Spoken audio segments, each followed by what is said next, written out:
তুমি কি কইতাছো? আজকে আমাকে বাসর রাত। বাসর রাত হয়েছে তো কি হইছে? খবরদার ভুলে আমার গায়ে টাচ করবা না। তোমার সারা যে আমার কেমন লাগে আমি তোমার বইলে বুঝাইতে পারবো না। আমার এই বাড়িতে দমটা বন্ধ হয়ে আইতাছে।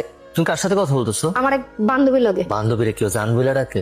আর বান্ধবীর সাথে যদি কথা বলতেছিলা তাহলে আমার দেখে ফোন লুকানোর কি আছে? আমার ইচ্ছা আমি ফোন লুকামো নাকি গলায় নিয়ে ঘুরবো সেটা আমার ইচ্ছা। শুনি, তুমি আমার কাছে আইতাছো কেন? দূরে যাও, দূরে যাও। তুমি কি বলতেছো? আমি তোমার স্বামী, আমি যদি তোমার কাছে না আসি তাহলে কে তোমার কাছে আসবো? তোমার ওই বান্ধবী। তুমি কি আমার সন্দেহ করতেছো? সন্দেহ করার মতো কারণটাও তুমি দিতেছো। ঠিক আছে, যদি এত বেশি সন্দেহ করে থাকো তাহলে আমার তালাক দিয়া দাও। তুমি কি বলতেছো শিউলি? যা কইতেছে ঠিকই কইতেছে, আমারে তালাক দিয়া দাও, সাথে কাবিনে 10 লাখ টাকাও দাও। আমাদের বিয়ে হয়েছে আমার 36টা ঘন্টাও হয় না, এর মধ্যে তুমি আমার কাছে তালাক চাইতেছো? তুমি আমারে সন্দেহ করবা, তোমার মা বোন মিলে আমারে কামের বেটির মতো খাটাইবো, আর আমি তোমার থেকে তালাক চাবো না? আমি কি তোমার বিয়ে করে ভুল করে ফেলাইছি?